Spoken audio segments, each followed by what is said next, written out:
La fin d'une époque. Le tour du poteau n'est plus. Cette pratique, autrefois courante, a été abolie, marquant un tournant significatif dans les politiques d'immigration canadiennes. Le Canada a toujours été une terre d'accueil pour les immigrants et les travailleurs étrangers. Depuis des décennies, des milliers de personnes ont trouvé refuge et opportunité dans ce pays diversifié et inclusif. Cependant, le paysage de l'immigration est en constante évolution. Les politiques et les procédures changent pour s'adapter aux nouvelles réalités et aux défis contemporains. Une modification récente des politiques d'immigration a mis fin à une pratique connue sous le nom de tour du poteau. Cette pratique permettait aux demandeurs de permis de travail ou d'études de faire une demande à un point d'entrée canadien après un bref passage aux États-Unis. Cette pratique, qui permettait aux demandeurs de permis de travail ou d'études de faire une demande à un point d'entrée canadien après un bref passage aux États-Unis, n'est plus autorisée. Les autorités ont décidé de mettre fin à cette méthode pour diverses raisons. Cette nouvelle mesure a suscité beaucoup de questions et d'inquiétudes chez les personnes concernées. Les demandeurs de permis de travail et d'études se demandent maintenant quelles seront les nouvelles procédures et comment elles affecteront leurs plans. Le gouvernement canadien a justifié cette décision par la nécessité de renforcer l'intégrité du système d'immigration. Selon les autorités, le tour du poteau était perçu comme une faille, permettant de contourner les procédures régulières d'immigration. Le tour du poteau était perçu comme une faille, permettant de contourner les procédures régulières d'immigration.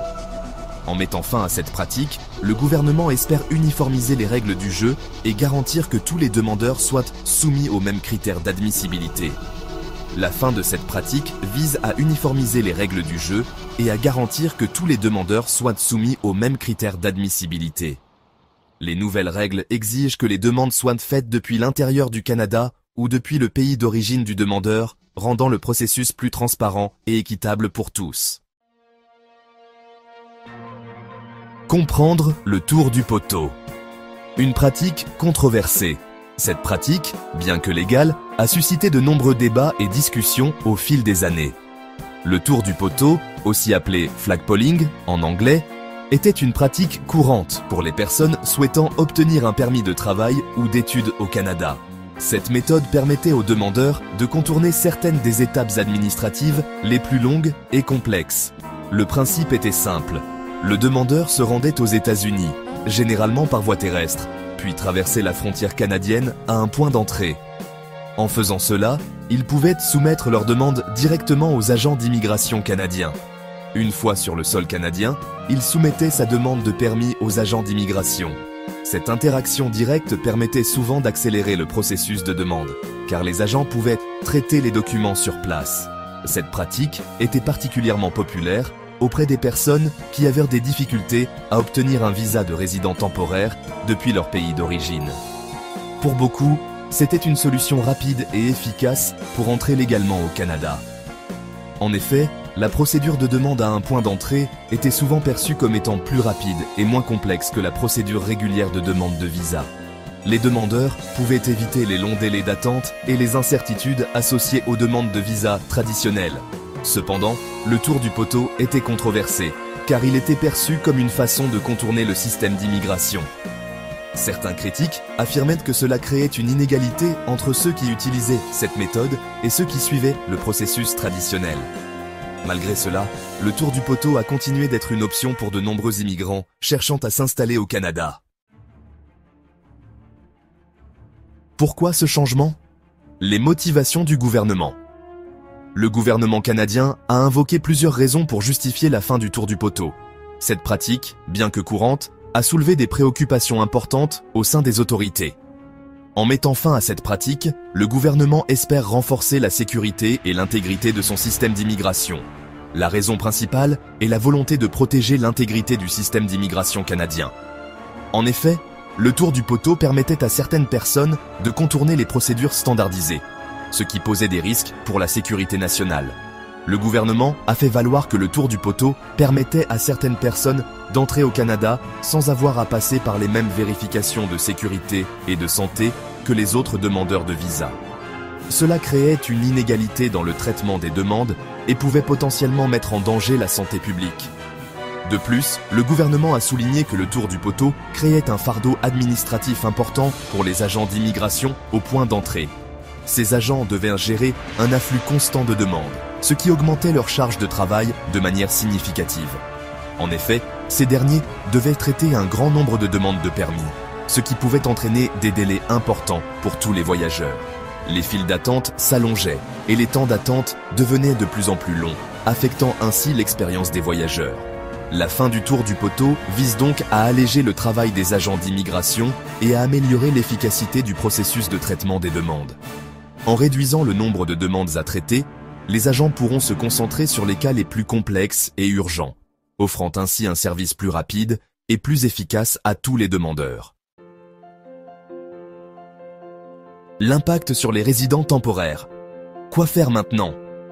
La fin du tour du poteau a des implications importantes pour les personnes qui souhaitaient l'utiliser pour obtenir un permis de travail ou d'études au Canada. Ces personnes devront désormais suivre la procédure régulière de demande de visa, ce qui peut prendre plus de temps et nécessiter la soumission d'un plus grand nombre de documents. Il est important de noter que les critères d'admissibilité pour un permis de travail ou d'études n'ont pas changé. Les demandeurs doivent toujours démontrer qu'ils répondent aux exigences du programme de visa pour lequel ils présentent une demande. Cependant, la procédure de demande est désormais plus rigoureuse et il est essentiel de se préparer adéquatement afin d'éviter tout retard ou refus. Section 5. Exception à la règle. Qui peut encore traverser la frontière ? Bien que le tour du poteau ne soit plus autorisé pour les demandes de permis de travail ou d'études, il existe certaines exceptions à cette règle. Par exemple, les citoyens de certains pays peuvent toujours entrer au Canada sans visa et obtenir un permis de travail ou d'études à leur arrivée. De plus, certaines catégories de demandeurs, comme les conjoints et les enfants à charge de résidents permanents canadiens, peuvent toujours être admissibles à faire une demande de permis de séjour temporaire à un point d'entrée. Il est important de consulter le site web d'Immigration, Réfugiés et Citoyenneté Canada ou de communiquer avec un consultant en immigration pour déterminer si vous êtes admissible à une exception. Section 6. Se préparer à la nouvelle réalité. Conseil aux voyageurs. La fin du tour du poteau souligne l'importance de bien se préparer avant de voyager au Canada. Voici quelques conseils pour les personnes qui souhaitent obtenir un permis de travail ou d'études. Commencez votre demande de visa le plus tôt possible. Les délais de traitement des demandes peuvent varier en fonction de votre pays d'origine et du programme de visa pour lequel vous présentez une demande. Assurez-vous de répondre à tous les critères d'admissibilité et de fournir tous les documents requis. Une demande incomplète peut entraîner des retards ou un refus. Consultez le site web d'IRCC ou communiquez avec un consultant en immigration si vous avez des questions ou si vous avez besoin d'aide avec votre demande. Section 7. Ressources et informations. Où trouver de l'aide ? Il existe de nombreuses ressources disponibles pour les personnes qui souhaitent en savoir plus sur les changements apportés aux politiques d'immigration canadiennes. Le site web d'IRCC est une source d'informations fiable et à jour sur les programmes d'immigration, les critères d'admissibilité et les procédures de demande.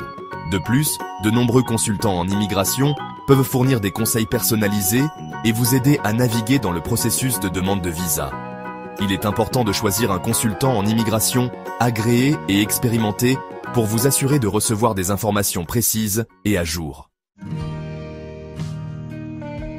Section 8. L'avenir de l'immigration. Un système en évolution. La fin du tour du poteau n'est qu'un exemple des nombreux changements qui ont été apportés au système d'immigration canadien au cours des dernières années. Le gouvernement canadien s'est engagé à protéger l'intégrité du système d'immigration et à s'assurer qu'il répond aux besoins économiques et sociaux du Canada. Il est important de rester informé des dernières modifications apportées aux politiques d'immigration afin de prendre des décisions éclairées concernant vos projets d'immigration au Canada. Section 9. Conclusion. S'adapter et prospérer dans un Canada en mutation. La fin du tour du poteau marque la fin d'une époque pour l'immigration canadienne. Cette mesure, bien que controversée, vise à renforcer l'intégrité du système d'immigration et à garantir que tous les demandeurs soient traités équitablement. Il est essentiel de s'adapter à ces changements et de se préparer adéquatement afin de réaliser ces projets d'immigration au Canada. Le Canada demeure une destination de choix pour les immigrants et les travailleurs étrangers. En se tenant au courant des dernières politiques d'immigration et en suivant les procédures appropriées, les personnes qui souhaitent s'installer au Canada peuvent augmenter leurs chances de succès et contribuer à la prospérité du pays.